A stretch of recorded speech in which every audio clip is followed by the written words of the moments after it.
Matthieu, chapitre 20.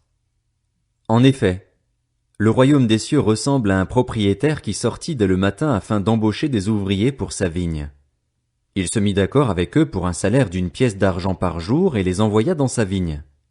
Il sortit vers 9 heures du matin et en vit d'autres qui étaient sur la place, sans travail. Il leur dit, « Allez aussi à ma vigne et je vous donnerai ce qui sera juste. » Et ils y allèrent. Il sortit de nouveau vers midi et vers 3 heures de l'après-midi, et il fit de même. Il sortit enfin vers 5 heures de l'après-midi et en trouva d'autres qui étaient là, sans travail. Il leur dit, « Pourquoi vous tenez-vous ici toute la journée sans travailler ?»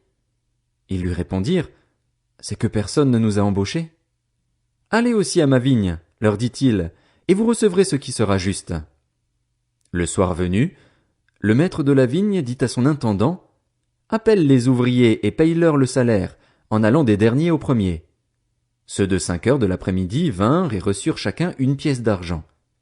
Quand les premiers vinrent à leur tour, ils pensèrent recevoir davantage, mais ils reçurent aussi chacun une pièce d'argent.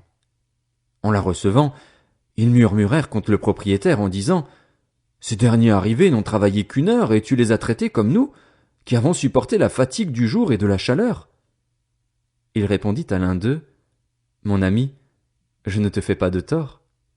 N'as-tu pas été d'accord avec moi pour un salaire d'une pièce d'argent? Prends ce qui te revient et va-t'en. Je veux donner à ce dernier arrivé autant qu'à toi. Ne m'est-il pas permis de faire ce que je veux de mes biens? Ou vois-tu d'un mauvais œil que je sois bon?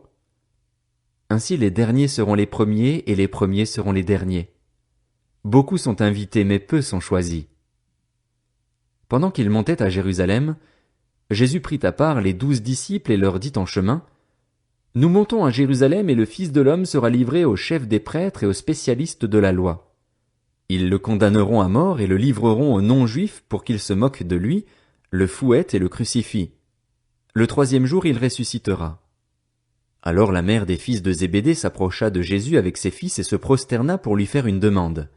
Il lui dit, « Que veux-tu? » « Ordonne, lui dit-elle, que dans ton royaume mes 2 fils que voici soient assis l'un à ta droite et l'autre à ta gauche. » Jésus répondit, « Vous ne savez pas ce que vous demandez. Pouvez-vous boire la coupe que je vais boire, ou être baptisé du baptême dont je vais être baptisé? » Nous le pouvons, dirent-ils.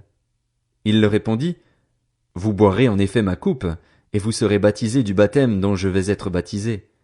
Mais quant à être assis à ma droite et à ma gauche, cela ne dépend pas de moi et ne sera donné qu'à ceux pour qui mon Père l'a préparé. » Après avoir entendu cela, les 10 autres furent indignés contre les 2 frères.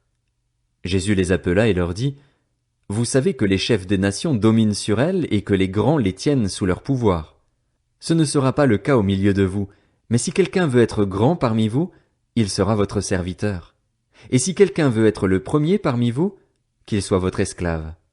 C'est ainsi que le Fils de l'homme est venu, non pour être servi, mais pour servir et donner sa vie en rançon pour beaucoup. » Lorsqu'ils sortirent de Jéricho, une grande foule suivit Jésus.